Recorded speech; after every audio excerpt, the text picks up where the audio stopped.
I don't know how I top that. Great job, Art. Thank you very much, and I appreciate the intro.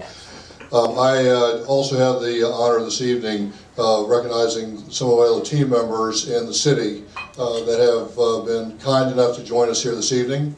The Commonwealth Attorney, LaBravia Jenkins, is here this evening. There she is, I'm sorry. Thank you very much for coming. As constitutional officers are very important. We also have with us this evening Sheriff Paul Higgs, who's in the back of the room. Thank you very much. Appreciate that. And a real joy and a hard-working guy that I have been fortunate enough to follow behind the election cycle and learn from his escapades and the work that he has done to succeed and get his office.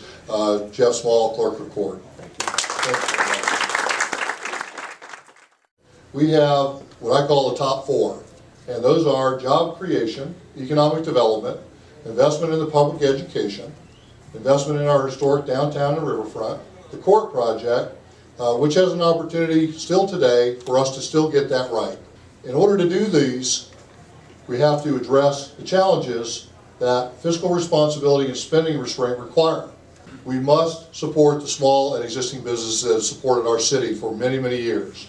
The Main Street program is an initiative that's being worked on right now that is also critical to that success, to bring the downtown into the 21st century, to try to get us a much more vibrant, diversified business in the downtown area. We've got to get a diverse business mix. As y'all have looked around, and we have a lot of retail coming and going, we have to get that base diversified. We've got to also focus on the high-wage jobs, which we currently are not bringing to the table. We have 411 companies that are GSA companies currently that are competing in the market. Of those 411 that are located within the city, there are 164 that are minority enterprises, and they're made up from business minority to veterans, other small businesses that are all competing on GSA contracts. If our Economic Development Department can support just 10% growth in those particular areas, moving them up would create about 81 new jobs. City contracting needs to be by Fredericksburg first. We need to concentrate again on those folks that have contributed to the city, that are veteran businesses for a long period of time. Second, invest in our public education. We need to ensure that we have modern infrastructure. We have the best tools available for our children to learn from, to prepare them for the future.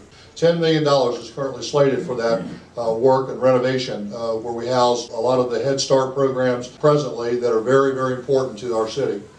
That's the most important thing we've got going right now, is to ensure that our kids have the best school system possible that we can use to bring families to this area, and we've got to have the best, most educated workforce going, and that's what I'm hoping we're going to be able to do by putting more attention on our schools.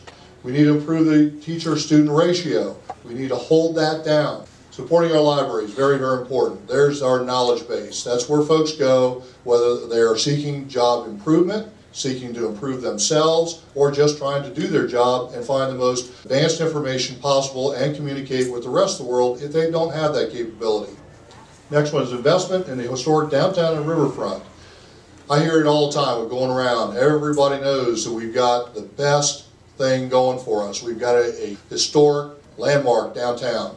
We are underutilizing it. We have a water base coming through with a river. Most cities throughout this country are looking for something like that to revitalize their area. They can't make a river. They can't make a history like we have. We have a sleeping giant. All we need to do is feed it, wake it up. We have a golden opportunity to do that at this point. Supporting the downtown revitalization is all part of that function. We have to have something that's going to bring folks down, keep them downtown, that folks will reinvest in the businesses downtown. And that's why it's very important that we work on that revitalization. And making the riverfront that destination spot is going to spur those other items. So that's why it's very important that we work on that going forward, and that we put the dollars that we need to in there to make this happen and come up with a solution for the river, because it is our most important asset for generations to come. Court project, we still have time to get this right. Most folks think it's a done deal. The debt is a done deal. Yes, we do own the debt, but we have an opportunity to still get this right.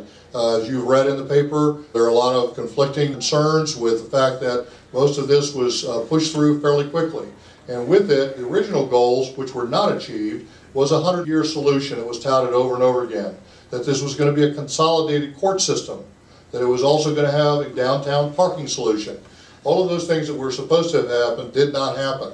And that's the reason we need to go back and get this right.